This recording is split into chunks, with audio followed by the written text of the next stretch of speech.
Hello दोस्तों, welcome to zero I S में आपका स्वागत है दोस्तों। अभी हम लोग डीपीपी करेंगे। डीपीपी का फुल फॉर्म है डेली प्रैक्टिस पेपर, जहाँ पे हम लोग प्रीलिम्स के लिए जो जीएस का क्वेश्चन होता है, चाहे वो यूपीएससी में आता है और चाहे वो ईपीएफओ में जो जीएस का पोर्शन आता है दोस्तों, जिसमें इकोनॉमी, पॉलिटी, हिस्ट्री, ये तीन चीज़ तो ईपीएफओ में भी है और यूपीएससी में भी है। इसके अलावा यूपीएससी प्रीलिम्स में आपका साइंस टेक आता है, ज्योग्राफी आता है, इन्वायरमेंट आता है। इन सारे क्वेश्चंस को हम लोग डेली बेसिस पे प्रैक्टिस करते हैं। हम लोग का टारगेट है कि यूपीएससी प्रीलिम्स होने तक और ईपीएफओ के एग्ज़ाम होने तक तकरीबन 5000 से आसपास के क्वेश्चन जो हैं यूपीएससी जीएस का हम लोग कंप्लीट कर लेंगे दोस्तों। ठीक है, तो इस लेक्चर को प्रेजेंट कर रहा हूँ। मेरा नाम राहुल बरनवाल है दोस्तों। मैं एक ईपीएफओ में सिलेक्टेड ऑफिसर हूँ। साथ ही साथ मैंने यूपीएससी का मेंस 2020 में और यूपीपीसीएस का मेंस 2021 में दिया है दोस्तों। ये लेक्चर, ये टेस्ट आपका हिंदी और इंग्लिश में होगा, क्योंकि मैं जो भी पढ़ाता हूँ वो हिंदी इंग्लिश दोनों में पढ़ाता हूँ। ठीक है, इसका फ्री पीडीएफ टेलीग्राम चैनल पे ऑलरेडी अपलोड कर दिया गया है, तो आप उसको ज्वाइन कर सकते हैं, जिसका लिंक मैं इस वीडियो के डिस्क्रिप्शन बॉक्स में डाल दूँगा दोस्तों। लेक्चर स्टार्ट करने से पहले आपको दोस्तों तहे दिल से धन्यवाद देना चाहता हूं, क्योंकि मैंने ये सोचा नहीं था कि जीरो आई एस चैनल इतना जल्दी ग्रो कर जाएगा। एक महीने के अंदर 4000 से ऊपर सब्सक्राइबर हो चुके हैं। ये दिखाता है कि आप लोग मुझ पर विश्वास करते हैं और मेरे द्वारा पढ़ाए गए कंटेंट जो गुणवत्ता और क्वालिटी से भरपूर होते हैं उसे आप पसंद कर रहे हैं। ठीक है, इसी उम्मीद के साथ कि आप भी आगे भी इसको उतना ही प्यार देंगे जितना आप दे रहे हैं, और धीरे धीरे ये हमारा परिवार जो है बढ़ के जल्दी 10,000 सब्सक्राइबर, 20,000, फिर धीरे धीरे करके और भी ग्रो कर जाएगा। मेरा मकसद यहाँ पे सब्सक्राइबर बढ़ाना नहीं है दोस्तों, ये तो आपका प्यार है कि जो आप मेरे प्रति दिखा रहे हैं। मेरा मकसद ये है कि जितने भी गरीब बच्चे हैं, मध्यम वर्गीय बच्चे हैं और जो भी संसाधन के अभाव में अपनी पढ़ाई नहीं कर पा रहे हैं, कोचिंग एफर्ट नहीं कर पा रहे हैं, ठीक है, उनको मैं फ्री गाइडेंस देने के लिए इस चैनल को शुरू किया हूँ। तो चाहे वो ईपीएफओ का पेपर हो या चाहे वो यूपीएससी का पेपर हो, चूँकि मैंने दोनों में क्वालिफाई किया है, तो मैं आपको गाइड कर सकता हूँ कि किस तरह से आप जो है अच्छे से तैयारी करके अपनी सफलता सुनिश्चित कर सकते हैं। ठीक है, क्योंकि जितने भी बच्चे हैं दोस्तों वो सभी मिडिल क्लास परिवार से हैं, सभी का आय जो इनकम है वो बहुत कम है ना। तो हमें संसाधन जो सीमित है उसके अभाव में कोई भी बच्चा वंचित ना रह जाए, इसीलिए उद्देश्य से इस चैनल को शुरू किया गया था, ताकि हर माँ बाप जो उम्मीद और आशा के किरण लेके अपने बच्चे के प्रति, चाहे लड़का हो या लड़की, उसके प्रति आशा का किरण से उम्मीद जगाए हुए है, उस आशा के किरण को एक लौ प्रदान करने के लिए, प्रज्वलित करने के लिए मैंने इस चैनल को शुरू किया दोस्तों। ठीक है, तो चलिए हम लोग शुरू करते हैं आज डीपीपी। ठीक है, एक बार तहे दिल से आपका बहुत बहुत धन्यवाद दोस्तों। तो देखिए दोस्तों, आज हमारा 23 मार्च है। हिंदी मीडियम के बच्चे बोल रहे थे कि सर हिंदी का भी क्वेश्चन साथ में लाइए, तो हम आसानी से, जल्दी से और अच्छे से समझ जाएंगे। और मेरा शुरू से ही मकसद रहा है, चाहे वो हिंदी मीडियम के बच्चे हो या इंग्लिश मीडियम के, किसी को कोई भी दिक्कत नहीं होना चाहिए। संसाधन के अभाव में कोई भी बच्चा सिलेक्शन से ना रुके, है ना। मेहनती दोनों मीडियम के बच्चे होते हैं, हिंदी मीडियम के भी, इंग्लिश मीडियम के भी, दोनों में कोई कमी नहीं होती है। जो बच्चा अच्छे से मेहनत करेगा, अच्छे से जिसको गाइडेंस मिलेगा, वो सफलता प्राप्त कर लेगा। ठीक है, और गाइडेंस देने के लिए तो मैं हूँ ही, बस आपको मेहनत करना है। आप पूरा जी जान लगा दीजिए। जिस तरह मैं जॉब होने के बावजूद आपको पढ़ाने के लिए तत्पर रहता हूँ, उसी तरह आप भी पूरा जी जान झोंक दीजिए, खूब मन लगा के पढ़ाई कीजिए, सफलता ज़रूर मिलेगी दोस्तों। ठीक है, तो मेहनत कीजिए, इतनी मेहनत की कि अंदर में जो अग्नि है तेज, वो पूरा आपके पढ़ाई को एकदम तार तार कर दे, है ना। पूरा एकदम मस्त हो जाए आपकी प्रिपरेशन, और यूपीएससी में आप एकदम फोड़ के आ जाइए, है ना। बस मैं यही चाहता हूँ, यूपीएससी में भी आप एकदम फोड़ के आइए, सफलता के झंडे गाड़िए दोस्तों। ठीक है, तो इसी उम्मीद और आशा के किरण के साथ मैंने इस चैनल को शुरू किया था। ठीक है, ताकि हर बच्चा सफलता प्राप्त करे, है ना। चलिए शुरू करते हैं आज का पहला क्वेश्चन दोस्तों। आज आप देख रहे हैं zero I S Rahul Barnwal के साथ डीपीपी। आज 23 मार्च है दोस्तों। ठीक है, तो ये आपका मॉक टेस्ट होगा। मॉक टेस्ट आपका जो है इकोनॉमी और कुछ क्वेश्चंस मिक्स होंगे, है ना। तो हम लोग आराम से आज पढ़ेंगे। चूँकि दोस्तों मैंने बोला था 10:30 बजे तक आ जाएगा, लेकिन ठीक है, थोड़ा लेट हो गया। ये आपका जो है 11 बजे तक या 11:15 बजे रात तक अपलोड हो जाएगा। क्या करूँ दोस्तों, मुझे ऑफिस में ही 6 बजे तक जो है रहना पड़ता है। ठीक है, ऑफिस का भी काम है, उसके बाद मैं आता हूँ, फिर पढ़ाता हूँ आपको। कोई नहीं, आपका प्रिपरेशन नहीं रुकेगा, भले मुझे एक्स्ट्रा एफर्ट डालना पड़े क्यों ना, लेकिन मैं करूँगा। ठीक है, चलिए इसके बाद देखिए दोस्तों, रात के 2 या 3 बजे मृणाल सर का भी लेक्चर आएगा। ठीक है, लेक्चर नंबर शायद वो 16 है। ठीक है, 16 लेक्चर है मृणाल सर का इकोनॉमी का, उसे भी आप ज़रूर देखें। ठीक है, चलिए अकाउंटिंग का भी लेक्चर आ गया है, हिंदी इंग्लिश में डेली आ रहा है, तो लेक्चर नंबर 13 तक आ चुका है। ठीक है, इंडस्ट्रियल रिलेशन का भी 2-3 लेक्चर आ चुका है, कल एक लेक्चर आएगा। और अभी मैंने मैथ्स का भी मैराथन डाला है जिसमें हम लोग कोडिंग डिकोडिंग पढ़े हैं, तो उसको भी आप ज़रूर देखें। मतलब जीरो आई चैनल पे आप अभी से लेकर 3-4 महीने तक बने रहें, आप सफलता 100% प्राप्त कर लेंगे, ये मेरी गारंटी है। ठीक है, चलिए शुरू करते हैं दोस्तों। पहला क्वेश्चन है, आप हिंदी मीडियम के बच्चे भी पढ़ते जाएंगे। With reference to capital market right issue क्या होता है? तो पूंजी बाजार के संदर्भ में राइट इशू से आप क्या समझते हो? राइट मतलब क्या होता है दोस्तों? अधिकार। इशू मतलब क्या होता है? मुहैया करना, ठीक है, देना, है ना। तो राइट इशू का मतलब ये है कि जब भी जैसे कोई कंपनी है, ठीक है, कोई कंपनी और ये उसका शेयर होल्डर है, पहले शुरू से ही शेयर होल्डर है, ठीक है, अभी शुरू प्रेजेंट में शुरू शेयर होल्डर है, शेयर धारक है। तो जब भी कंपनी कोई नया शेयर इशू करने जाती है और फिर इससे पूछती है इस शेयर होल्डर से, जो पहले से इसका शेयर होल्डर है, कि भैया तुमको चाहिए नया शेयर, तो अगर उसी को बोलते हैं राइट इशू। मतलब ये जो आदमी है वो अगर बोलेगा नहीं हमें नहीं चाहिए, तब कंपनी जाके ये वाला शेयर जो नया इशू करने वाली है तब मार्केट में देगी। तो राइट इशू उसी को बोलते हैं दोस्तों, जब एन इन्विटेशन होता है to existing share holders of a company to buy additional shares directly from the company से डायरेक्ट ये शेयर खरीद सकता है। और कौन खरीद सकता है? जो पहले से ही शेयर होल्डर है उसका। तो कंपनी के मौजूदा शेयर धारकों को सीधे कंपनी से अतिरिक्त शेयरों को खरीदने के आमंत्रण को ही क्या बोलते हैं दोस्तों राइट इशू। ठीक है, उसका बाकी देख लेते हैं, बाकी ऑप्शन क्यों गलत है। क्योंकि मेरा मकसद यहाँ पे सिर्फ आपको क्वेश्चन सॉल्व नहीं करवाना है, मकसद ये है कि किस तरह से लॉजिक अप्लाई करके, ट्रिक अप्लाई करके ऑप्शन को हम लोग एलिमिनेट करेंगे। और जिस तरह से आपने देखा भी होगा कि मैंने अभी डीपीपी तक कम से कम 300 क्वेश्चन प्रैक्टिस करवा दिया है। तो आप देखिए कि किस तरह से मैं क्वेश्चन सॉल्व करता हूँ। जानकारी थोड़ा सा भी रहेगा फिर भी आप क्वेश्चन को सही करके आ जाएंगे। क्यों बताइए, आप फ़ायदा हो रहा है ना इससे। तो बोल रहा है कि an offering of share to the new share holders by company to generate additional capital. दोस्तों इसको बोलते हैं इनिशियल पब्लिक ऑफरिंग। जब भी कंपनी नया शेयर इशू करती है, ठीक है, तो उसको इनिशियल पब्लिक ऑफरिंग बोलते हैं। और जब दोबारा से उसको एक्स्ट्रा पैसा चाहिए होता है तो उसको फॉलो ऑन पब्लिक ऑफर बोलते हैं, एफपीओ। शुरू में कोई कंपनी का शेयर इशू करता है, ठीक है, मुहैया करता है, पब्लिक को बेचता है, तो उसको आईपीओ बोलते हैं। फिर दोबारा जब करता है तो उसको एफपीओ बोलते हैं, फॉलो ऑन पब्लिक ऑफर। तो ये क्या है?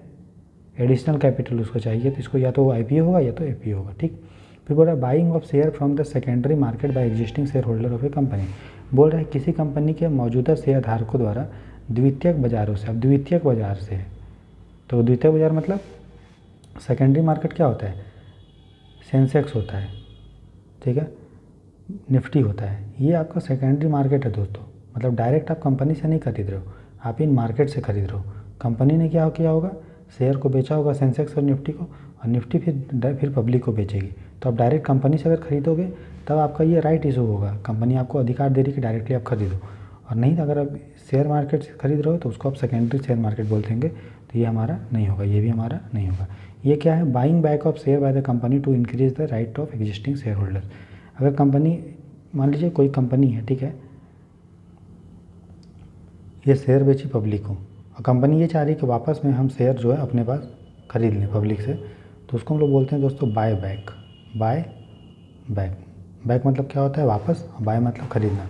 तो वापस जब कंपनी लोगों से उन शेयर को खरीद लेती है जो उसने पहले दिया था, उसको हम लोग बोलते हैं क्या? Buy back. ठीक है, तो इसको बाय बैक बोलते हैं। ठीक है, तो हमारा आंसर क्या होगा दोस्तों? सी, कंपनी के मौजूदा शेयरधारकों को सीधे कंपनी से अतिरिक्त शेयर खरीदने की आमंत्रण को बोलते हैं। ठीक है, अभी ये जो है, जो मैंने बता दिया बाइंग बैक, इसको बाय बैक बोलते हैं। ठीक है, तो हमारा ये भी नहीं होगा, ये भी नहीं होगा, ये भी नहीं होगा। हमारा आंसर क्या होगा दोस्तों? हमारा आंसर क्या होगा दोस्तों? 1 का सी। ठीक है, अगला क्वेश्चन देते हैं। Consider the following statements. तो बोल रहा है मल्टी बैगर स्टॉक्स के संदर्भ में निम्नलिखित कथनों पर विचार कीजिए। बोल रहा है a stock is considered a multi bagger if it gives a return of 100% और मोर। बोल रहा है किसी शेयर को मल्टी बैगर तब माना जाता है जब वो 100% या उससे अधिक का प्रतिफल देता है, रिटर्न देता है। They are highly over valued stocks with a low price to earning ratio. बोल रहा है वह कम मूल्य से आय अनुपात वाले अत्यधिक ओवर वैल्यूड स्टॉक हैं। ठीक है, और which of the following is are correct. ठीक, तो देखो दोस्तों, मल्टी बैगर स्टॉक अगर आपको पता है तो ठीक है, नहीं तो आपको नहीं पता तो इस क्वेश्चन को आप छोड़ सकते हैं। ठीक है, और वैसे भी देखिए मल्टी बैगर, बैग मतलब होता है इकट्ठा करना, लाना।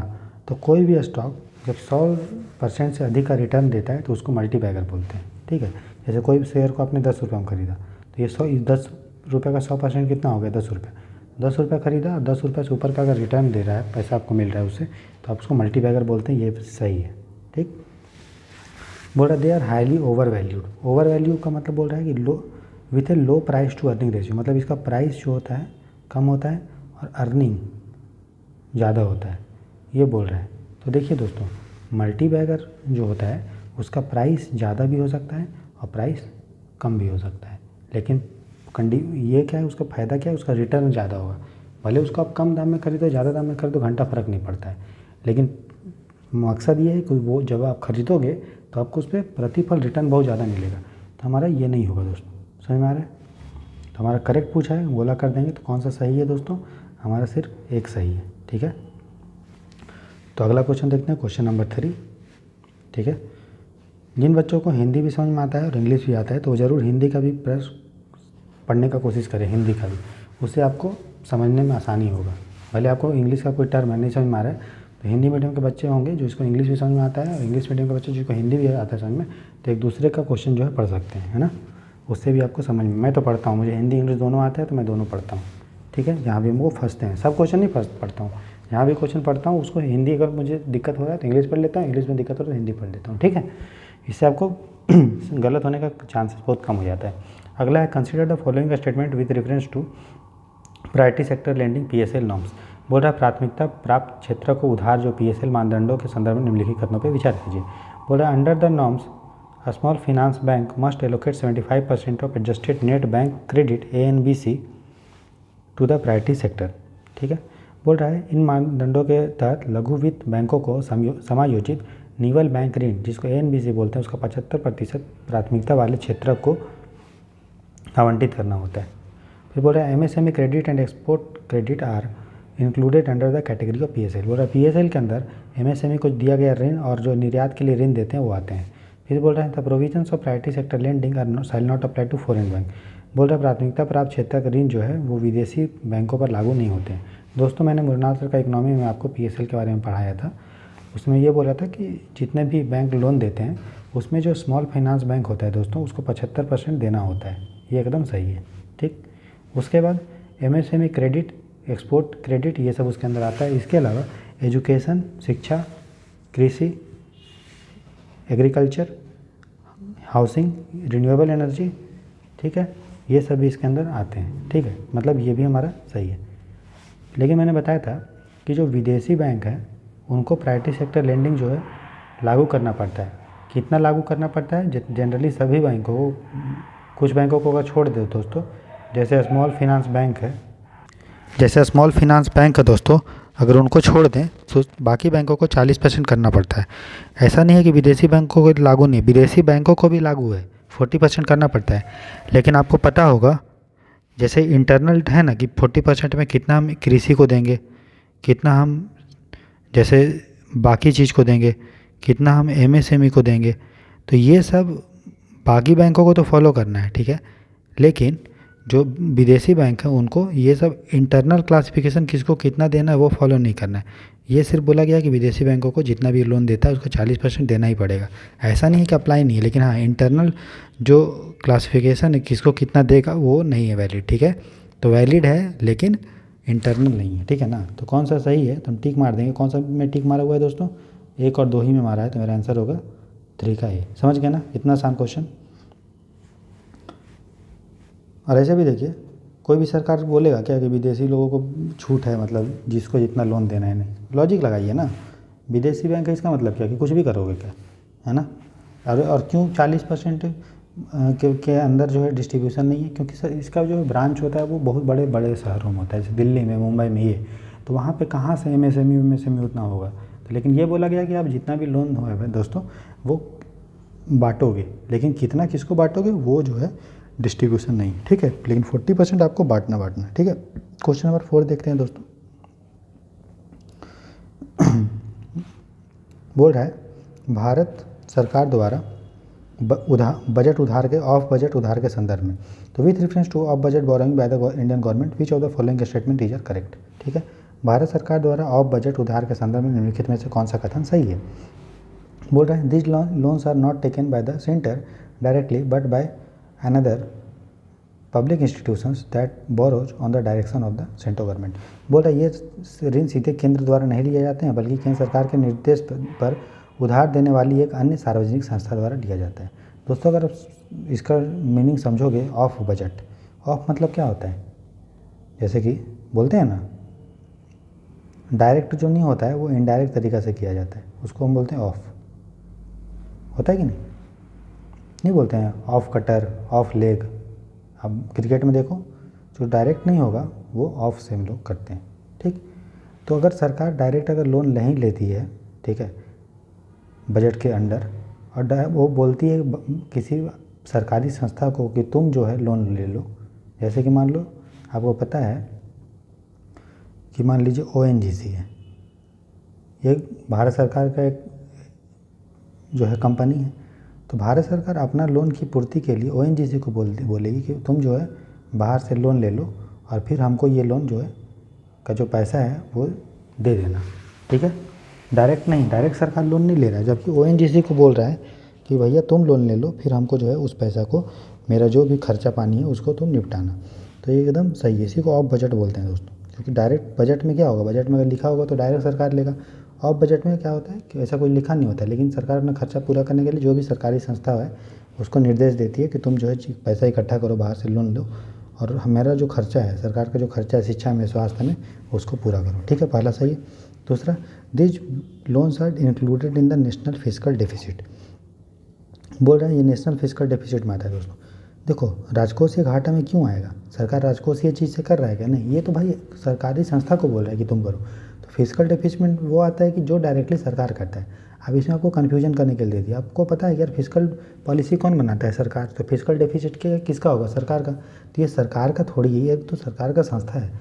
जो भी खर्चा पानी होगा, जो भी ONGC का होगा, ये तो ONGC ने कर्जा लिया, सरकार तो आदेश दे रही है ना। तो हमारा ये नहीं होगा दोस्तों, ठीक है ना। लॉजिक यही बोलता है, देखिए लॉजिक के आधार पर क्वेश्चन सॉल्व होता है, लॉजिक हमेशा सही होता है, लॉजिक कभी गलत नहीं होगा, ठीक। अब देखिए this borrowings can be use to fund both capital and revenue expenditure. इन उधारों का उपयोग पूंजीगत और राजस्व व्यय दोनों के लिए किया जा सकता है। अब सरकार का मन है, सरकार अगर या उसको उससे तनख्वाह वनख्वाह दे दे लोगों का, जो उसका रेवेन्यू एक्सपेंडिचर होगा, डे टू डे सब्सिडी दे दे, वो होगा रेवेन्यू। और अगर सरकार बिल्डिंग बनाए, पुल बनाए, स्कूल बनाए तो उसका कैपिटल एक्सपेंडिचर होगा। राफेल खरीद ले तो कैपिटल होगा, है ना। तुम्हारा ये जो है दोस्तों सही है। अब सरकार पे डिपेंड करता है, नॉर्मल है, सरकार को थोड़ी ONGC बोलेगा कि नहीं तुम खाली रेवेन्यू करो, तुम खाली राजस्व करो, पूंजीगत नहीं करना। उतना औकात नहीं है ना ONGC का, सरकार को जिसमें चाहेगा उसमें करेगा, ठीक है। तो हमारे ये और ये सही है, सही उत्तर पूछा है दोस्तों। तो दूसरा गलत है, टिक मारा हुआ है सिर्फ 1 और 3 में, ठीक है। क्वेश्चन नंबर 5 देखते हैं दोस्तों। बोल रहा है तो इस तरह से लॉजिक अप्लाई करके दोस्तों क्वेश्चन सॉल्व करता है, धीरे धीरे आप में ये बिल्ड हो जाएगा, टेंशन मत लीजिए। कंसिडर द फॉलोइंग स्टेटमेंट्स, निम्नलिखित कथनों पे विचार कीजिए। क्रय शक्ति क्षमता PPP के मामले में भारत का सकल घरेलू उत्पाद अपने सांकेतिक सकल घरेलू उत्पाद से अधिक है। बोल रहा है India GDP in terms of PPP is more than it's nominal GDP, ठीक है। दूसरा, recently India became the 5th largest economy in world in terms of PPP। PPP के में भारत जो है 5वें स्थान पे आ गया है, ठीक है। पूरे हाल ही में भारतीय PPP के मामले में विश्व की 5वीं सबसे बड़ी अर्थव्यवस्था बन गई।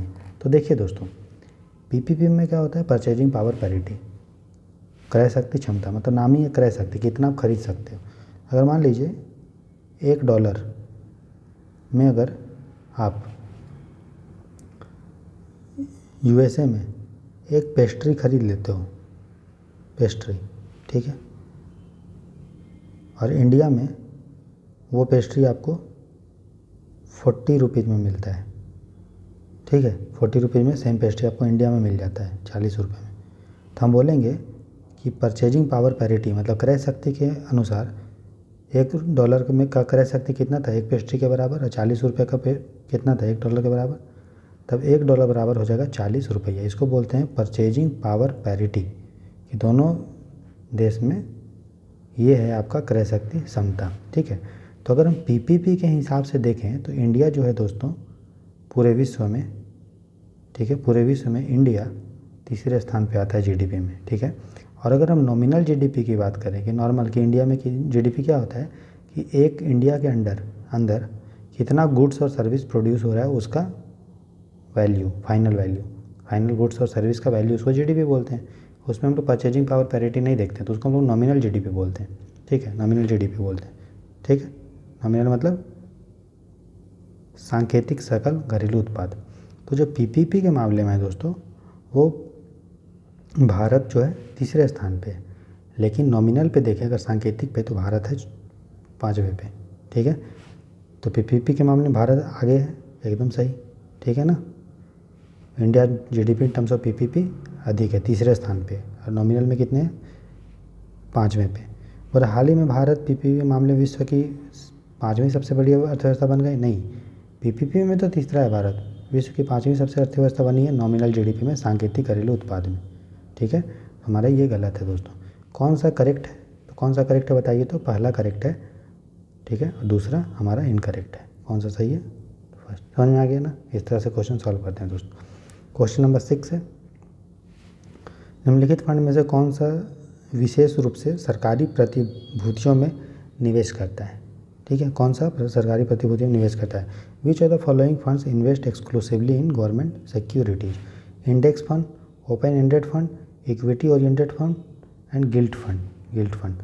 दोस्तों आपने पढ़ा होगा गिल्ट फंड बहुत न्यूज में रहता है। तो वैसा फंड जो सरकार के सिक्योरिटी में, प्रतिभूतियों में निवेश करता है, उसको गिल्ट फंड बोलते हैं दोस्तों। ठीक है, गिल्ट फंड। इंडेक्स फंड क्या होता है? इंडेक्स फंड मतलब वो किसी चीज़ से लिंक होता है, जैसे इन्फ्लेशन। तो कोई फंड जो इन्फ्लेशन से रिलेटेड हो, उसको हम लोग इंडेक्स फंड बोलते हैं दोस्तों। मतलब साथ ही साथ जैसे बॉम्बे स्टॉक एक्सचेंज है, नेशनल स्टॉक एक्सचेंज है, निफ्टी है, बीएसई है, तो ये सब इंडेक्स फंड है दोस्तों, है ये नहीं? इसमें क्या होता है, एक ग्रुप होता है स्टॉक्स का, बॉन्ड का, उसके आधार पे फाइनेंशियल मार्केट का इंडेक्स बनता है ना? जैसे बॉम्बे स्टॉक एक्सचेंज का निफ्टी है, नेशनल स्टॉक एक्सचेंज का आपका एनएसई है, नेशनल स्टॉक एक्सचेंज का 50 इंडेक्स, एनएसई इंडेक्स। ठीक है, तो मेन क्या होगा, आंसर क्या होगा, गिल्ट फंड। ठीक है, ओपन एंडेड फंड का क्या मतलब है कि ये सबके लिए ओपन होता है, इसमें कोई भी मैच्योरिटी पीरियड नहीं होता है। आपको जब पैसा निकालना है निकालो, जब पैसा डालना है डालो। ठीक है, जब पैसा निकाल लो। ठीक, इसका ट्रेडिंग डेली बेसिस के ऊपर होता है, बाय एंड सेल, इसलिए इसको ओपन एंडेड बोलते हैं। समझ में आया? Equity oriented fund, equity oriented fund का मतलब होता है दोस्तों कि ये फंड रिलेट होता है कंपनी से। कंपनी का अगर ग्रोथ होगा तो आपको प्रॉफिट होगा, कंपनी को लॉस होगा तो आपको भी लॉस होगा, उसको इक्विटी ओरिएंटेड फंड होता है। आई होप कि आपको सब टर्म समझ में आ गया। गिल्ट मतलब ऐसा फंड जो सरकार में इन्वेस्ट करता है, सरकार के सिक्योरिटी में। इंडेक्स फंड जो Bombay stock exchange, national stock exchange से रिलेटेड है। ओपन एंडेड फंड कभी भी आप बेच सकते हो, कभी भी निकल सकते हो। इक्विटी ओरिएंटेड फंड मतलब ऐसा फंड जो कंपनी के ग्रोथ पे डिपेंड होता है, कंपनी का ग्रोथ होगा तो आपका भी पैसा मिलेगा ज़्यादा। ठीक है, चलिए अब देखते हैं क्वेश्चन नंबर दोस्तों 7। बोल रहा, हाल ही में सुर्खियों में रहा जोशीमठ सांस्कृतिक रूप से प्रसिद्ध है क्योंकि Joshimath recently seen in the news is currently famous because. अब जोशीमठ आपको पता है कि यहाँ पे दरार वरार आ गया था उत्तराखंड में, है ना? तो उस बहुत न्यूज में था। बोल रहा है it is one of the maths founded by Shankaracharya, Shankaracharya ने इसको बनाया। ठीक है दोस्तों, ये आपने न्यूज़ में भी सुना था, एकदम इंपॉर्टेंट भी है। शंकराचार्य ने पूरे इंडिया में 4 ज्योतिष मठ का निर्माण किया था। अब ये बताइए कि 4 ज्योतिष मठ में से जो 3 और ज्योतिर्मठ है वो कहाँ पे है दोस्तों? ठीक है, बोल रहा है it is one of the prominent route to Badrinath and Hemkund Sahib. एकदम सही है, हेमकुंड साहिब और जो बद्रीनाथ है उसका ये गेटवे है, उसका ये क्या है, मार्ग है, प्रमुख मार्ग है। इसके अलावा और भी जो है जैसे कि वैली ऑफ फ्लावर है, फूलों की घाटी, जो उत्तराखंड में है दोस्तों। उसके बाद औली एक जगह है जहाँ पे हम सब लोग स्कीइंग करते हैं ना, आकाश से जो आसमान से कूदते हैं ना पहन के, तो वो करते हैं, तो वो सब है। समझ में आया? तो ये भी ये हमारा सही है। बोला इस पर कत्यूरी राजाओं का शासन था, कत्यूरी राजाओं।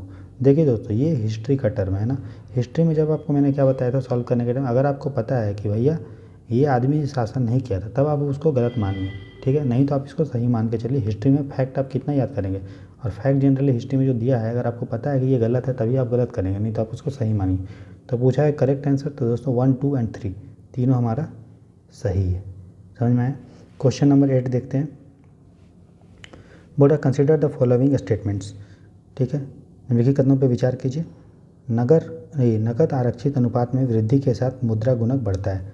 Money multiplier increases with increase in cash reserve ratio. मैंने दोस्तों आपको मृणाल सर की इकोनॉमी में पढ़ाया था मुद्रा गणक और नकद आरक्षित अनुपात के संबंध में। मैंने क्या बोला था, अगर मार्केट में पैसा बढ़ रहा है, इकोनॉमी में, अर्थव्यवस्था में अगर पैसा बढ़ता है, इसका मतलब मुद्रा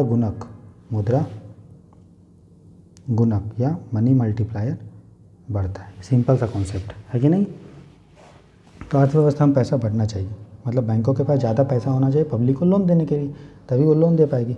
तो बोल रहा कैश रिजर्व रेशियो मतलब नकद आरक्षित अनुपात वृद्धि होगा। दोस्तों कैश रिजर्व रेशियो मतलब क्या, CRR का मतलब वो पैसा जो बैंक अपने पास रखती है और उसको लोन नहीं दे सकती। अगर वो बढ़ेगा दोस्तों तो सरकार, ये बैंक जो होगा कम लोन दे पाएगी। अगर लोन कम दे पाएगी मतलब इकोनॉमी में मुद्रा कम होगा तो आपका जो है मनी मल्टीप्लायर, मुद्रा गुणक, वो भी क्या होगा, कम होगा, है ना। तो हमारा इंक्रीज नहीं होगा, डिक्रीज होगा, ठीक है। तो हमारा ये गलत है। फिर बोल रहे 2000 since demonetisation in 2016 currency held with public has steadily decrease. बोला 2016 के बाद जब हम लोग का मुद्रीकरण तो जनता के पास रखी मुद्रा में लगातार कमी आई है। दोस्तों लगातार कमी तो नहीं आया होगा, ठीक है। पब्लिक ने पैसा मुद्रीकरण हुआ तो लोगों को लगा यार कि अब हमको बैंक में पैसा रखना चाहिए, क्योंकि उसका बहुत सारा पैसा विमुद्रीकरण में लॉस हो गया था, घर में वो लोग एक्सचेंज नहीं कर पाए थे। तो लोगों को क्या हुआ, धीरे धीरे पैसा बैंक में डालने लगे। लेकिन आपको पता है कि अपने पास नहीं रखने लगे। लेकिन आपको पता है जब कोरोना हुआ तो लोग जो है बैंक से पैसा निकालने लगे। क्यों? क्योंकि उनको अलग अलग चीज़ में खर्चा होने लगा, ठीक है। तो जो भी जमा पूंजी था वो इकट्ठा बैंक निकालने लगे। तो लगातार जनता के पास रखी मुद्रा में लगातार कमी नहीं आई है दोस्तों, है ना। वो उतार चढ़ाव हुआ है, ठीक है। अगर कोरोना नहीं आता तो हो सकता था कि लोग अपने पास कम पैसा रखे होंगे, लेकिन जैसे ही कोरोना आया तो लोगों ने पैसा निकाल दिया अपने बैंकों से, है कि नहीं। तो हमारा ये भी गलत है। कोई भी चीज़ देखिए लगातार स्टेडीली नहीं होता है, ठीक है। अगर बोलेगा भारत का GDP लगातार बढ़ा है तो ये सही है, बढ़ा है GDP, ठीक है। GDP बढ़ा है, भले उसका ग्रोथ रेट प्लस माइनस हुआ होगा, लेकिन जो GDP का ग्रोथ है, GDP है, वो हमेशा इंडिया का लगभग जो है बढ़ा है ना। लेकिन किसी भी चीज़ का जो है दर रेट वो जो है बढ़ता, वो जो है लगातार बढ़ता है या लगातार घटता नहीं, वो उतार चढ़ाव होते रहता है। उसी तरह से जनता जो मुद्रा रखी है अपने पास उसका भी उतार चढ़ाव हुआ है। मेन जो कारण था वो कोविड, ठीक है, 2016 के बाद। तो करेक्ट पूछा है तो ना तो एक सही है ना तो दो सही है, ठीक है। क्वेश्चन नंबर 9 देखते हैं दोस्तों। As a banker of banks how does the Reserve Bank of India assist bank. बोल रहा बैंकर के रूप में भारतीय रिजर्व बैंक बैंकों की सहायता कैसे करता है। तो कोई भी अगर हमारा बैंक, मान लो मेरा बैंक अकाउंट SBI में, तो SBI मेरा किस चीज़ से मदद करता है, तो वही बैंक जो है आपका RBI जो है बैंकों को करता होगा। सिंपल सा है ना। तो देखिए by opening current account of individual banks in eKuber. बोल रहा है ई-कुबेर एक प्लेटफॉर्म होता है जहाँ अलग अलग बैंक जो है चालू खाता RBI में खोल सकता है। तो ठीक है, हम लोग भी अपना खाता खुलवाते हैं बैंकों में, तो ये भी सही है। क्या तो बैंक कहाँ खुलवाएगा, RBI के पास। अल्पावधि ऋण प्रदान करके, तो शॉर्ट टर्म लोन देता है। तो हम लोग को भी लोन चाहिए तो हम लोग जाते हैं तो हम लोग को भी मिलता है। तो बैंक को लोन कौन देगा, RBI। Repo rate, reverse repo rate, ये सब क्या है, अंतिम ऋणदाता के रूप में कार्य करके। By acting as a lender of last resort. जिस तरह हम लोग को भी लोन की ज़रूरत पड़ती है तो हम लोग भी प्रॉपर्टी या कागजात दे के बैंकों से, RBI से लोन ले सकते हैं, उसी प्रकार RBI से बैंक भी लोन ले सकती है। तो हमारा ये भी सही है। तो तीनों हमारा करेक्ट आंसर है दोस्तों। तो लॉजिक क्या बोलता है, तीनों सही है ना। कितना आसान क्वेश्चन था। तो 1, 2 एंड 3 समझ में आया। चलिए क्वेश्चन नंबर अब हम लोग देखते हैं 12, ये क्वेश्चन नंबर 10 देखते हैं दोस्तों, सॉरी क्वेश्चन नंबर 10 देखते हैं। बोल रहा है in the context of government financing the term helicopter drop is best described as. बोला सरकार के वित्त पोषण के संदर्भ में हेलीकॉप्टर ड्रॉप शब्द को सर्वोत्तम रूप में परिभाषित किया गया। नाम क्या है, हेलीकॉप्टर ड्रॉप। ये चीज़ कोरोना के टाइम में बहुत न्यूज में था। इसमें ये होता है कि अगर सरकार को लगेगा कि अर्थव्यवस्था में बहुत मंदी है, और मंदी कब होता है, जब लोग सामान वामान नहीं खरीदते हैं। तो हेलीकॉप्टर ड्रॉप में ये होता है कि सरकार जो है लोगों के हाथ में डायरेक्ट पैसा दे देती है। सरकार अपना खर्चा बढ़ाती है ताकि अर्थव्यवस्था में मांग बढ़े, है ना। ठीक है, तो मांग को बढ़ाने के लिए और जो मंदी को कम करने के लिए सरकार इसका प्रयोग करती है दोस्तों, ठीक है। तो हमारा जो मेन जो होगा कि a monetary stimulus strategy to spur inflation and economic output. तो महंगाई को थोड़ा बढ़ाने के लिए ताकि मंदी से कम हो जाए और अर्थव्यवस्था में आउटपुट बढ़ाने के लिए हम लोग इसको करते हैं। तो मुद्रास्फीति और आर्थिक उत्पादन को बढ़ावा देने के लिए एक मौद्रिक प्रोत्साहन नीति है जिसको हेलीकॉप्टर ड्रॉप बोलते हैं। मतलब हेलीकॉप्टर से मतलब नाम ऐसा ही है, मतलब पैसा गिरा रहे हैं ऊपर से, इस टाइप का मतलब है कि सरकार अपना खर्चा बढ़ा रही है। ठीक, उसका ये है कि बाकी ऑप्शन क्या है, the recovery of unpaired taxes from tax havens and using the same for government. ऐसा नहीं है कि जो टैक्स हमको नहीं मिला उसको टैक्स लेके फिर खर्चा करेंगे, ये कोई मतलब नहीं, फालतू है। उसके बाद बोला एक अर्थव्यवस्था में रुग्ण क्षेत्रकों को बढ़ावा देने के लिए सरकारी सब्सिडी। बोला the abrupt increase in the government subsidy to give a boost to ailing sector. बोला ऐसा भी नहीं है कि जो कमज़ोर क्षेत्र होगा उसको सरकार पैसा देगी, ऐसा कुछ बात नहीं है। मेन वही है कि सरकार अपना खर्चा बढ़ाती है, लोगों को पैसा देती है ताकि अर्थव्यवस्था ग्रोथ हो। सिंपल, अर्थव्यवस्था जो मंदी है वो ख़त्म हो पाए। ठीक, बोल रहा है कि एक situation in which the revenue income of A government in A given year is more than the estimated amount. बोल रहा है कि ऐसा समय जब भारत का राजस्व जो आय है वो अनुमानित राशि से अधिक हो। ये सब फालतू चीज़ है। ठीक है, समझ में आया? तो आंसर इसका होगा दोस्तों सी। अगला देखते हैं, consider the following statement with reference to national saving fund NSSF in India. भारत में राष्ट्रीय लघु बचत निधि NSSF के बारे में निम्नलिखित कथनों पर विचार कीजिए। इसको मैंने दोस्तों जब हम लोग मृणाल सर के इकोनॉमी कर रहा था तो इसके बारे में मैंने आपको बताया था। ठीक है, एक दो लेक्चर पहले, तो आप ज़रूर देखें। तभी बोल रहा हूँ ना, जो भी इंपॉर्टेंट है वही मैं पढ़ाता हूँ और उससे देखिए आपका टेस्ट सीरीज या कहीं भी क्वेश्चन आ रहे हैं ना, तो करना ज़रूरी है इसीलिए। तो all deposits under a small saving schemes are credited to the NSSF which forms a part of public consolidated fund of India. पूरा लघु बचत योजनाओं के तहत सभी जमा राशियों को NSSF में जमा किया जाता है जो भारत की संचित निधि का भाग होती है। तो देखिए दोस्तों, NSSF में पैसा जो भी जमा किया जाता है, NSSF मतलब क्या, छोटा छोटा जो सेविंग फंड होता है लोगों का, उसमें अगर पब्लिक पैसा डालती है, जैसे कि पोस्ट ऑफिस में पैसा डाल दिया, वो क्या है, स्मॉल सेविंग फंड है ना। तो उसका जो भी पैसा होता है दोस्तों, वो भारत का संचित निधि का पार्ट नहीं होती है, वो पार्ट होती है पब्लिक अकाउंट ऑफ इंडिया का। ठीक है, लोक का जो निधि होता है, लोक निधि, उसका पार्ट होती है ना, आर्टिकल 266 के अंडर। ठीक है, मैंने इसको आपको अच्छे से बताया अभी था, बताया था ना, जब हम लोग मृणाल सर का बजट का तीन फंड पढ़ रहे थे, कंसोलिडेटेड फंड, संचित फंड, आकस्मिक निधि और पब्लिक अकाउंट, तीनों के बारे में अच्छे से बताया था। तो वो लेक्चर अगर नहीं किए तो ज़रूर कीजिए। मैंने अभी तक 14 लेक्चर आपको बता दिया मृणाल सर का, तो आप देखिए ना कितना आपको इंपॉर्टेंट कॉन्सेप्ट पता चल रहा है। क्वेश्चन कभी गलत नहीं होगा आपको। तो ये हमारा गलत है दोस्तों, जैसे ही पहला गलत है तो मेरा मतलब ये और ये ऑप्शन चला गया, कुछ हमें पूछा है सही है ना, तो हमारा B और C चला गया। इसका मतलब 2 दोनों में है तो 2 सही होगा, तो 2 हम लोग को चेक करने की ज़रूरत नहीं है दोस्तों। ठीक है, उसके बाद बोल रहा है NSSF invest the net collection of small saving in the special state government security and special central government security. दूसरा ऑप्शन सही है कि NSSF जो होता है लघु बचतों के निवल संग्रहों को निवेश विशेष राज्य सरकार प्रतिभूतियों और की विशेष केंद्र सरकार प्रतिभूतियों में करता है। मतलब जो भी NSSF का पैसा आता है वो स्टेट गवर्नमेंट और सेंट्रल गवर्नमेंट में लगाता है। ठीक, फिर बोल रहा है विशेष केंद्र सरकार प्रतिभूतियों में NSSF के निवेश पर भारत रिजर्व बैंक द्वारा समय पर ब्याज दर निर्धारित की जाती है। बोला the investment from NSSF in special central government securities SCGS carry a rate of interest fixed by the Reserve Bank of India from time to time. तो देखिए दोस्तों, NSSF में कितना आपको ब्याज दर मिलेगा वो RBI क्यों करेगी। पब्लिक अकाउंट किसका पार्ट होता है, पब्लिक अकाउंट लोक निधि वो होता है सरकार का। तो इन्वेस्टमेंट सरकार रेट तय करेगी कि RBI करेगा, सरकार करेगी। तो लॉजिक क्या बोलता है, तीसरा हमारा गलत है, तीसरा गलत है, समझ में आ रहा है ना। तो इसका आंसर होगा D। तो एकदम हमेशा लॉजिक को दिमाग खोल के बनाते रहिए, तो देखिएगा आपका कितना सही है। ऐसे ही UPSC करता है। अब देखिए इसमें गवर्नमेंट ऑफ इंडिया था तो दे दिया RBI, है ना, किसी में बढ़ेगा घटेगा, ऐसे करके वो ऑप्शन को घुमाते फिराते रहता है। थोड़ा सा आप अलर्ट रह के बनाएंगे तो UPSC का प्रीलिम्स ऐसे ही निकाल देंगे दोस्तों। ठीक है, अब देखते हैं क्वेश्चन नंबर 12। ठीक है, बोल रहा है consider the following statement regarding national bank for financing infrastructure development. ठीक, बोल रहा है राष्ट्रीय अवसंरचना वित्त पोषण और विकास बैंक NABFID के संदर्भ में निम्नलिखित कथनों पर विचार कीजिए। बोला it will solve the long term credit bottlenecks of infrastructure projects.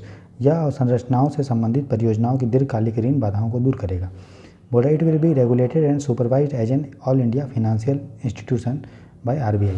बोला RBI द्वारा अखिल भारतीय वित्त संस्थानों के रूप में इसका विनियमन और पर्यवेक्षण किया जाएगा। फिर है it is second all India financial institution develop in India. बोला यह भारत में विकसित दूसरा अखिल भारतीय वित्तीय संस्थान है। ठीक है, अब देखिए अगर आपको पता है कि ऑल इंडिया फिनेंशियल इंस्टीट्यूशन, आपको पता है कि ऑलरेडी भारत में Exim, NABARD, national housing bank और सिडबी, ये ऑलरेडी भारत में ऑल इंडिया फाइनेंशियल इंस्टीट्यूशंस हैं, है ना। तो ये सेकंड तो नहीं है दोस्तों, मतलब तीसरा मेरा गलत है। ठीक है, तीसरा गलत है, तीसरा गलत है, मतलब ये ऑप्शन गया। ठीक है, अब देखिए ये वित्त पोषण कर रहा है। ठीक है, तो वित्त पोषण जब भी होता है दोस्तों इंफ्रास्ट्रक्चर में, तो वो लॉन्ग टर्म के लिए तो होगा ही ना। जैसे आप पुल बना रहे हो तो आप पैसा क्या उसको 2 साल के लिए दोगे? नहीं, आप दोगे 15-20 साल के लिए। पुल बनने में टाइम लगता है, फिर उससे हमको पैसा आने में टाइम लगेगा। तो जो भी इंफ्रास्ट्रक्चर में लोन दिया जाता है, आपको पता है कि भारत में इंफ्रास्ट्रक्चर में बहुत दिक्कत है, पैसा नहीं आता है लोग, और बैंक लोन भी नहीं देता है। तो उसी को कमजोरी को दूर करने के लिए लॉन्ग टर्म क्रेडिट के लिए national bank for financing infrastructure development बनाया गया है, NFBFID। ठीक, तो हमारा ये एकदम सही है। ठीक, और इस बैंक को जो रेगुलेट करती है दोस्तों वो कौन करता है? RBI, जो कि ये एक ऑल इंडिया फिनेंशियल इंस्टीट्यूशंस है। ठीक है, इसको रेगुलेट करती है कौन? RBI।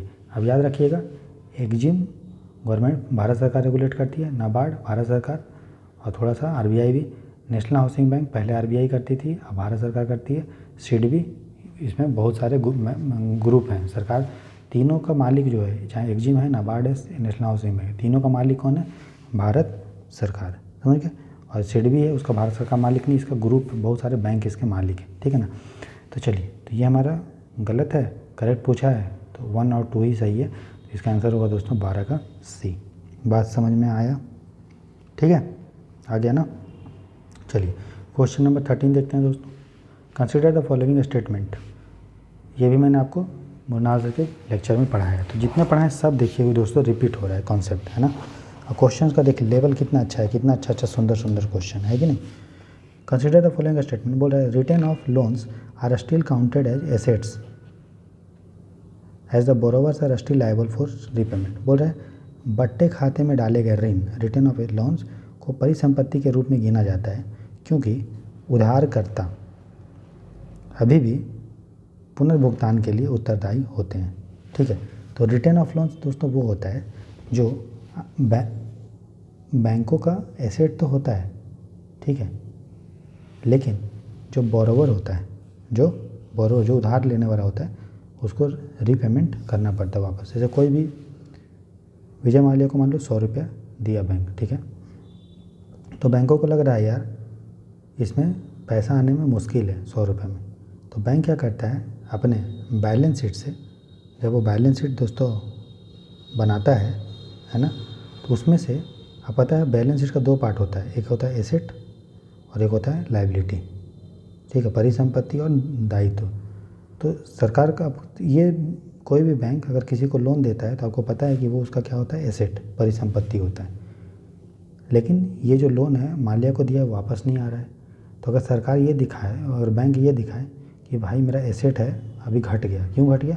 क्योंकि लोन जो हम दिए वापस नहीं आ रहा है, तो कोई कंपनी इसमें इन्वेस्ट करेगी? नहीं करेगी, क्योंकि देखेगी कि अरे इसका एसेट तो बहुत घटिया है। तो उस केस में क्या करता है बैंक, जो होता है जो पैसा उसको लगता है कि नहीं आ रहा है, मुश्किल आने में, तो उसको एसेट से घटा देता है। इससे क्या होता है कि इसका एसेट जो होता है एकदम साफ़ सुथरा होता है। नहीं तो क्या होगा, अगर रिटर्न ऑफ एसेट अगर लिखा रहेगा अरे माल्या को दिया है पैसा नहीं आ रहा, इसका मतलब ये बैंक एकदम घटिया बैंक। अगर दिखा दो कि नहीं मेरा कुछ एसेट है ही नहीं जिसको हम फालतू आदमी को दिए हैं, तो उस केस में क्या होगा, कोई भी इन्वेस्टर होगा, कोई निवेशक होगा बैंक में अगर इन्वेस्ट करेगा, देखेगा नहीं इसका जो है पूरा क्लीन है, मस्त है इसका बैलेंस शीट, है ना। तो रिटर्न ऑफ एसेट जो होता है वो एसेट में count, return of loan asset में काउंट नहीं होता, एसेट से बैंक हटा देती है ताकि उसका बैलेंस शीट जो है बहुत अच्छा दिखे, है ना, और उसको टैक्स कम देना पड़े। समझ में आया? तो परिसंपत्ति के रूप में गिना नहीं जाता है। लेकिन इसका मतलब ये नहीं कि माल्या से वो पैसा लेगा नहीं, माल्या से पैसा लेने का उसका पूरे पास जिम्मेदारी है। तो बोरोवर्स को लोन उसको देना है, वापस करना है, लेकिन उसको एसेट में नहीं काउंट होता। ये तो हमारा सही है, बोरोवर्स आर स्टिल लायबल, यहाँ तक सही है, ठीक है, यहाँ तक ये सही है, लेकिन ऊपर वाला गलत है, ठीक है, क्योंकि एसेट में काउंट नहीं होता है। ठीक, तो हमसे पूछा कौन सा सही नहीं, मतलब कौन सा में गलत है, इसका मतलब पहला तो गलत है ना। अब देखते हैं, इसका मतलब ये ऑप्शन कट गया क्योंकि इसमें पहला नहीं है। फिर बोल रहा है यदि बैंक किसी ऋण को बट्टे खाते में डाल देता है तो उसकी कर देयता कम हो जाती है। बोल रहा है which of the tax liability of a bank reduces if it writes off an loan. अगर लोन को, अब नॉर्मल बात है, अगर कंपनी का एसेट ज़्यादा दिखेगा इसका मतलब लोन अगर अधिक देगा, इसीलिए कंपनी क्या करती है अपना एसेट को कम कर देती है और उसके लिए जो लोन्स है, बट्टे में गए हुए लोन है, उसको राइट ऑफ कर देती है। ठीक है, तो ये हमारा सही है। इसीलिए बैंक क्या करती है, एसेट से जो भी लगता है उसको ख़राब लोन है उसको राइट ऑफ कर देती है, हटा देती है ना। ये हमारा सही है। तो हमारा अगर दूसरा सही है तो ये ऑप्शन नहीं हो सकता क्योंकि गलत पूछा, ये भी नहीं हो सकता। हमारा जो बचा है आंसर दोस्तों वो सी। इसका मतलब पहला गलत है और तीसरा हमारा गलत है। अब तीसरा भी देख लीजिए। भारत में कुल बैंकिंग क्षेत्र के बट्टे खाते में डाले गए ऋणों का 50% से अधिक निजी क्षेत्र के बैंकों का है। बोल रहा private sector banks accounts for more than 50% of the total banking sector right of in India. देखिए दोस्तों, जो प्राइवेट बैंक होता है वो बहुत फूंक फूंक के लोन देता है, एकदम फूंक फूंक के कदम रखता है ना, क्योंकि उसको उतना पॉलिटिकल प्रेशर ये सब नहीं होता है। ठीक है, लेकिन सरकारी जो बैंक होता है उसमें पॉलिटिकल प्रेशर होता है। इसके कारण क्या होता है कि वो अब उतना इंडिपेंडेंट तरीक़ा से काम नहीं कर पाती है ना। तो उसका जो है ना मैक्सिमम जो लोन है इंडिया में वो मोर देन कितना परसेंट समझ लो आप, मोर देन 70% जो लोन है वो पब्लिक सेक्टर बैंक का वो राइट ऑफ है, ना कि प्राइवेट का। बात समझ में? तो 70-72% जो लोन है पब्लिक सेक्टर बैंक का वो राइट ऑफ है। ठीक है, बट्टे में बाकी जो प्राइवेट बैंक है उसका 20 से 25% के आसपास। ठीक है, तो ये हमारा गलत है। तो मतलब दूसरा भी गलत है, सॉरी पहला भी गलत है और तीसरा भी गलत है। तो हमारा जो आंसर होगा दोस्तों, गलत पूछा है ना, नॉट करेक्ट, तो हो जाएगा 1 और 3। समझ में आया? आगे देखते हैं क्वेश्चन नंबर 14। बोल रहा हरित अमोनिया के संदर्भ में निम्नलिखित कथनों पर विचार कीजिए। Consider the following statement about green ammonia.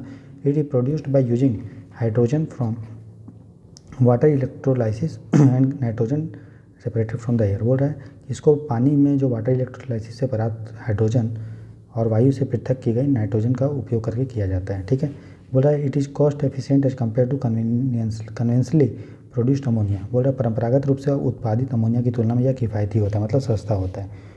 ठीक है, बोल रहा है it can be used in the production of zero carbon fuel. बोल रहा है जीरो कार्बन फ्यूल, शून्य कार्बन ईंधन के रूप में किया जा सकता है। देखिए दोस्तों, अमोनिया हम बनाते हैं तो अमोनिया के लिए क्या चाहिए, N2+H2। ठीक है, तो बनता है क्या, अमोनिया NH3। इसके लिए हैबर प्रोसेस होता है। क्या होता है, हैबर प्रोसेस इसी को बोलते हैं।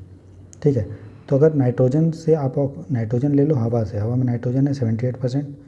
ठीक है, और H2 आप ले लो पानी को, पानी को तोड़ के H2+O2 बना लो और H2 आप यूज कर लो किसमें, अमोनिया बनाने में। तो इस प्रोसेस को बोलते हैं इलेक्ट्रोलाइसिस।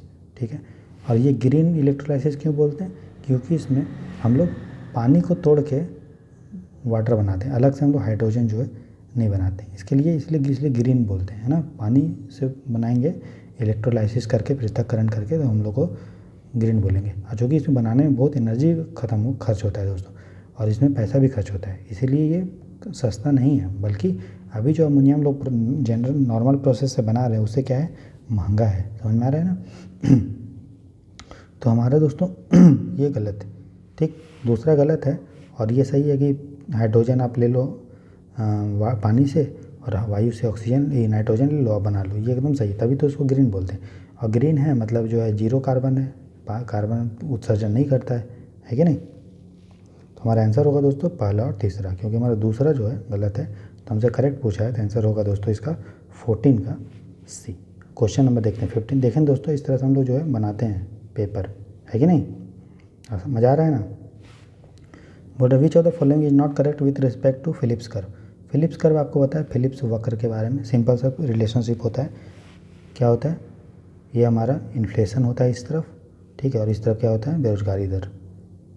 बेरोजगारी दर मतलब महंगाई, एक तरफ महंगाई दूसरी तरफ बेरोजगारी दर। अब ग्राफ कैसा होता है, ऐसा, इधर इन्फ्लेशन है इधर है महंगाई दर। तो क्या बोलता है कि जैसे जैसे मेरा महंगाई घटता है वैसे वैसे बेरोजगारी दर बढ़ता है। मतलब जब महंगाई कम होगा, महंगाई मतलब कम होगा मतलब मंदी होगा, जैसे मंदी कम होगा, ठीक है ना, सॉरी, जब से महंगाई कम होगा इसका मतलब आपका बेरोजगारी दर बढ़ेगा। जब महंगाई जैसे जैसे बढ़ेगा तो कंपनी को फ़ायदा होगा, कंपनी को फ़ायदा होगा तो ज़्यादा से ज़्यादा लोगों को किस पे रखेगा, फैक्ट्री अपना बनाएगा, नया नया प्रोडक्शन करेगा, ज़्यादा लोगों को रोज़गार मिलेगा तो बेरोजगारी दर कम होगा। ठीक है, तो इसका आंसर क्या होगा, उच्च बेरोजगारी दर उच्च मुद्रास्फीति से संबंध होती है। है कि नहीं, समझ में आया। तो इसका आंसर जो होगा दोस्तों, 1 मिनट रुकिए, क्या ये बोल रहा है कि वो पढ़ो तब आपको क्लियर कट पता चलेगा, है ना। अरे यार, हाँ, तो पढ़िए, क्वेश्चन पढ़िए कि ये बोल रहा है कि कौन सा सही नहीं है, ये आपको ध्यान देना है, कौन सा गलत है। बोल रहा है कि उच्च बेरोजगारी दर निम्न मुद्रास्फीति के साथ संबंधित होता है। तो देखिए, बेरोजगारी दर अगर बहुत ज़्यादा है, मतलब इधर इधर बहुत ज़्यादा है यहाँ पे, तो देखिए मुद्रास्फीति कम है ना, यही है मुद्रास्फीति ना। तो जैसे जैसे आप इधर जा रहे हो उसका मतलब इन्फ्लेशन आपका घट रहा है, ये एकदम सही है। दूसरा, उच्च बेरोजगारी दर उच्च मुद्रास्फीति से संबंधित होती है। नहीं दोस्तों, अगर बेरोजगारी दर बहुत ज़्यादा है तो मुद्रास्फीति दर एकदम कम है। देखिए जैसे जैसे आप इधर जाओगे वैसे वैसे ये वाला जो लाइन है वो नीचे आ रहा है ना। तो हमारा जो होगा सही गलत ये होगा, ठीक है। हमसे सही पूछा है, सही नहीं है, तो कौन सा सही नहीं है दोस्तों, दूसरा। इसका मतलब क्या है कि महंगाई और बेरोजगारी दर में रिलेशनशिप उल्टा होता है, अगर एक बढ़ेगा तो दूसरा मेरा क्या हो रहा है दोस्तों, घट रहा है कि नहीं। तो 15 का आंसर क्या होगा दोस्तों, बी जो गलत है वो है कि a higher unemployment rate is associated with higher inflation, उल्टा रिलेशनशिप होता है, एक कम होगा दूसरा ज़्यादा होगा। क्वेश्चन नंबर 16 देखते हैं दोस्तों। Digital innovation alliance recently in the news is related to which of the following affair. ठीक है, डिजिटल इनोवेशन अलायंस, आपको पता है इंडिया में G20 का मीटिंग हो रहा है ना, इंडिया भी उसको लीड भी कर रहा है। तो उसी में हम लोग डिजिटल इनोवेशन अलायंस हम लोग जो है लॉन्च किए थे। इसके अलावा एक और लॉन्च किए थे, स्टे सेफ ऑनलाइन कैंपेन, ये भी हम लोग लॉन्च किए।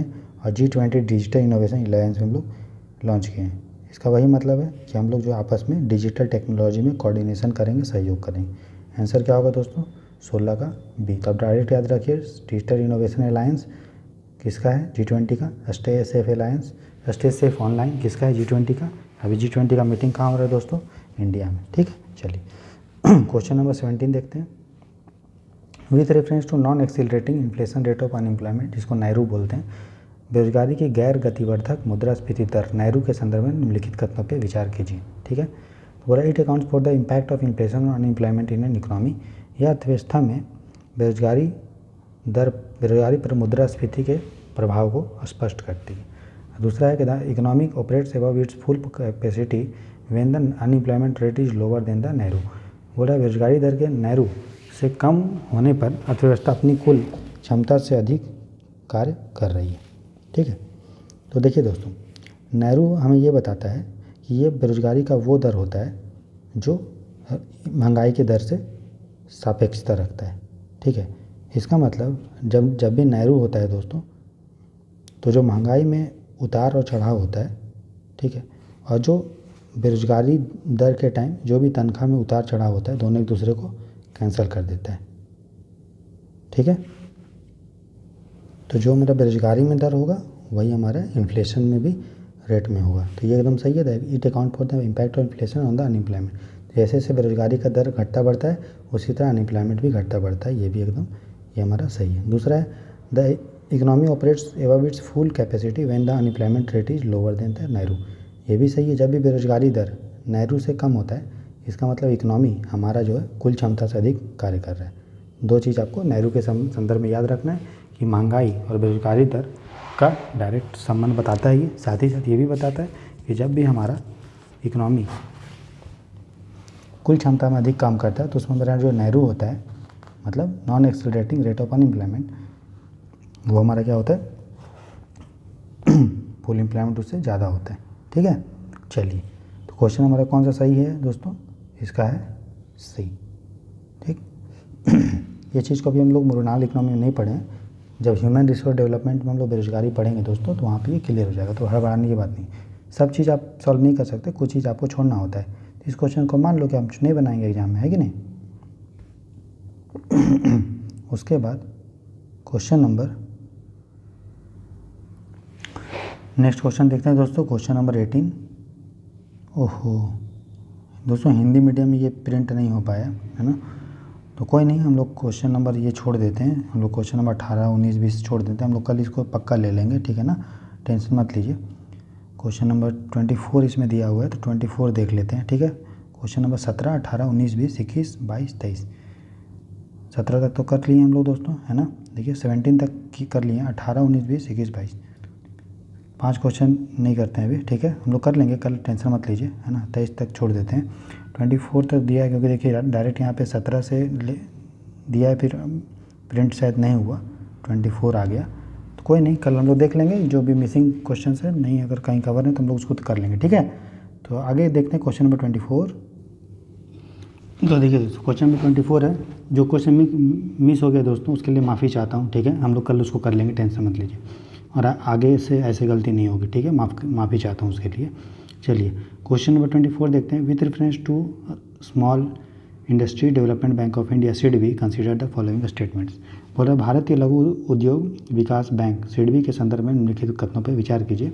बोला सिडबी का प्राथमिक कार्य लघु और मध्यम उद्यमों को वित्त प्रदान करना है। The primary function of the Small Industries Development Bank of India is to provide finance to small and medium enterprises. अब देखिए दोस्तों, नाम ही में है सिडबी, सिडबी में क्या है, स्मॉल इंडस्ट्रियल डेवलपमेंट बैंक, और लघु और मध्यम को वित्त प्रदान करता है। इसमें आपको गलत होने का कोई भी चांस लग रहा है? नहीं, क्यों? क्योंकि जैसा नाम वैसा काम, है ना। राम है तो राम भगवान अच्छे हैं, तो नाम क्या है, अच्छा है कि नहीं। आप बोलेगा आरबीआई का क्या है, बोलेगा रिजर्व बैंक ऑफ इंडिया, तो बोल देगा इट इज, इसमें जितना भी फॉरेन एक्सचेंज रिजर्व है वो उसको रखता है, तो एकदम सही है कि नहीं है भाई। तो हमारा ये सही है, ठीक। अब जज का काम न्याय देना नहीं होगा, जजमेंट देना नहीं होगा, तो क्या करेगा वो, है ना, समोसा बेचेगा क्या, है ना। शॉपकीपर का काम होता है सामान बेचना, शॉपकीपर जो दुकानदार होता है वही, तो जैसा नाम वैसा काम, सीधा बात। तो सिडबी, ठीक है, सही है। बोल रहा है कि सिडबी कौशल विकास और प्रौद्योगिकी के आधुनिकीकरण हेतु ऋण सहायता प्रदान करता है। बोला SIDBI provides credit support for development and technology upgradation, एकदम सही है। स्किल डेवलपमेंट करना है अगर किसको, एमएसएमई लोगों को, तो उसके लिए पैसा भी देता है दोस्तों, इसका काम ही है ना, नाम ही है स्मॉल इंडस्ट्री। खाली इंडस्ट्री को पैसा नहीं देना, बाकी ऋण भी प्रोवाइड करना, टेक क्रेडिट भी देना, किसके लिए, आधुनिकीकरण के लिए, विकास के लिए, कौशल विकास के लिए, ये भी सही। बोला सिडबी का सबसे बड़ा शेयर धारक भारत रिजर्व बैंक है, ठीक। अब इसमें इसका काम है लोन वोन देना और ये सब करना, टेक्नोलॉजी। भाई आरबीआई कैसे हो सकता है, इसका सबसे बड़ा जो शेयर होल्डर है वो है आपका भारत सरकार, और भारत सरकार भी 50% शेयर होल्डर नहीं है, भारत सरकार मात्र इसमें 20% शेयर रखता है, बाकी जो शेयर होते हैं दोस्तों वो बैंक के पास है ना, तो आरबीआई इसका शेयर होल्डर नहीं है, ठीक। तो ये हमारा गलत है। कौन सा सही है पूछा है, कौन सा करेक्ट है, तो हम जाएंगे 1 और 2, ये बात समझ में है। चलिए क्वेश्चन नंबर देखते हैं दोस्तों 25, आज का लास्ट क्वेश्चन है, ठीक है। तो उसके बाद हम लोग कल जो है बाकी जो मिस हो गया उसको देखेंगे, और फिर जो हम लोग 25-30 क्वेश्चन लेंगे दोस्तों।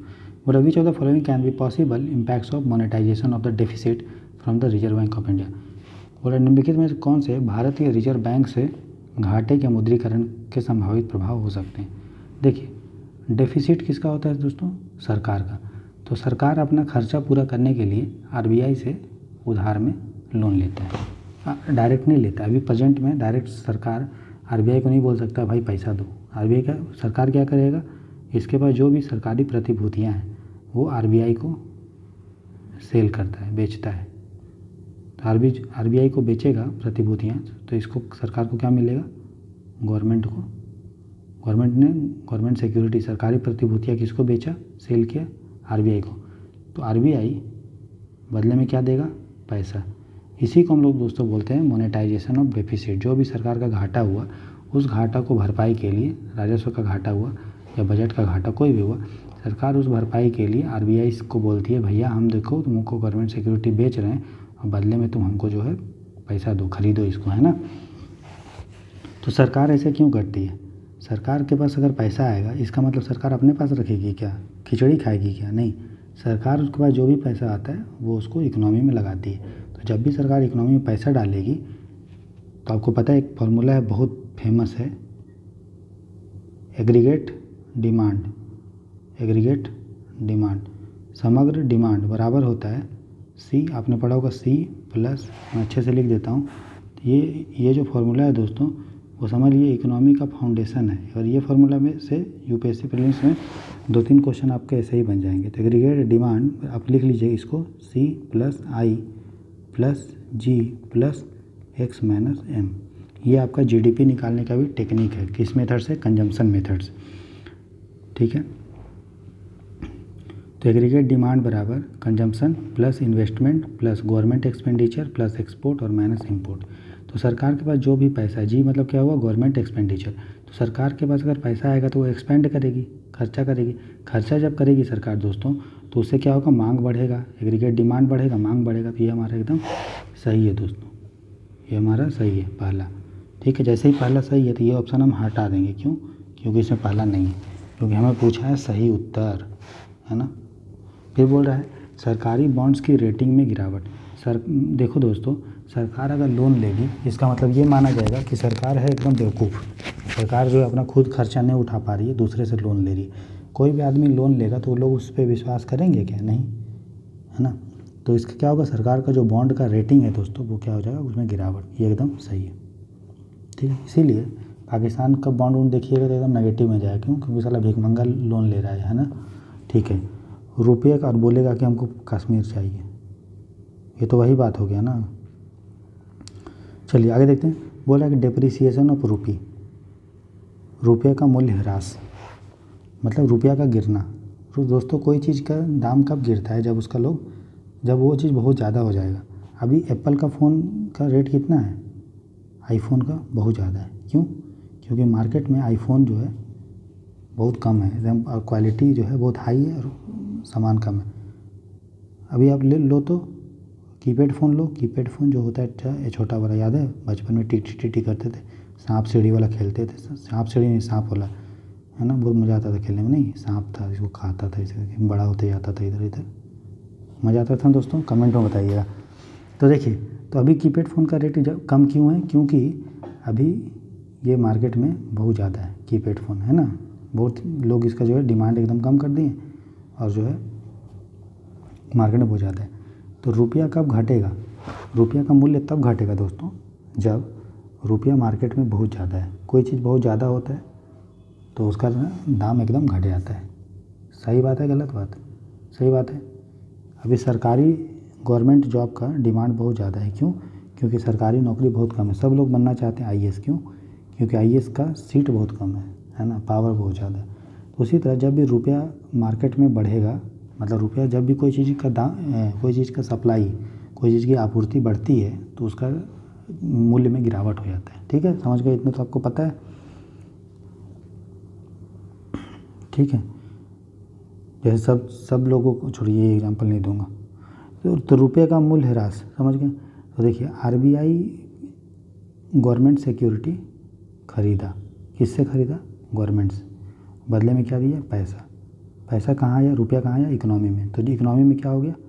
रुपया का सप्लाई, आपूर्ति बढ़ गया। तो जब भी किसी चीज़ का आपूर्ति बढ़ जाएगा उसका मूल्य क्या हो जाएगा? कम। तो हमारा ये भी सही है और ये भी सही है। समझ में आया ना कितना आसान था?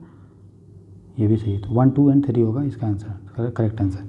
मतलब अगर सरकार लोन लेगा आरबीआई से, पैसा लेगा, मूल्य मुद्रीकरण करेगा तो उसका मांग में वृद्धि होगा, समग्र मांग में। इस फार्मूला से सरकारी बॉन्ड में गिरावट होगा क्योंकि लोन लिया है, और मूल्य का ह्रास इसलिए होगा क्योंकि वो चीज़ इकोनॉमी में बढ़ गया है। ठीक, समझ में आया? तो इसका आंसर होगा डी। तो दोस्तों ये आज हमारा डीपीपी था जिसमें हम लोग 25 क्वेश्चंस देखें, है ना, और ये हिंदी और इंग्लिश दोनों में था। ये बताइए इस तरीक़ा से जो समझाया जा रहा है आपको, एक तरफ हिंदी एक तरफ इंग्लिश, मज़ा आ रहा है कि नहीं? ठीक है, कोई सजेशन देना चाहेंगे तो ज़रूर दीजिएगा दोस्तों, क्योंकि ये आप ही का चैनल है, ये आप ही इस परिवार के सदस्य हैं। ठीक है ना। चलिए, आप देख रहे थे जीरो आईएएस मेरे साथ। मेरा नाम राहुल बर्नवाल था। जीरो आईएएस चैनल पे आपका देखने के लिए आपका बहुत बहुत धन्यवाद दोस्तों। लाइक करें, शेयर करें अपने दोस्तों के साथ, ठीक है। और एक बार और आपने जो इतना प्यार और मोहब्बत दिखाया है, ठीक है, आपने जो प्यार मोहब्बत दिखाया है दोस्तों, और आगे भी आप दिखाएंगे, ऐसी मैं उम्मीद करता हूँ, ऐसा आशा करता हूँ। तो उसके लिए आपका बहुत बहुत हाथ जोड़ के आपका तहे दिल से बहुत बहुत आभार। ठीक है, देखते रहें जीरो आईएएस। आपकी मंगल कामना और आपकी सफलता की कामना करते हुए इस लेक्चर को यहीं पे एंड करता हूँ दोस्तों। रात के 2 या 3 बजे आपके लिए मृणाल सर का नेक्स्ट लेक्चर 15 आएगा। ठीक है, आप पढ़ते रहिए, मेरा काम है पढ़ाना। ठीक है, जो भी करना पड़ेगा वो पूरे दिल और दिमाग से, पूरे तन मन धन से जो है समर्पण होकर आपको तैयारी करवाऊँगा। ठीक है, तो बहुत बहुत धन्यवाद दोस्तों। Once again thanks for watching the lecture. God bless you.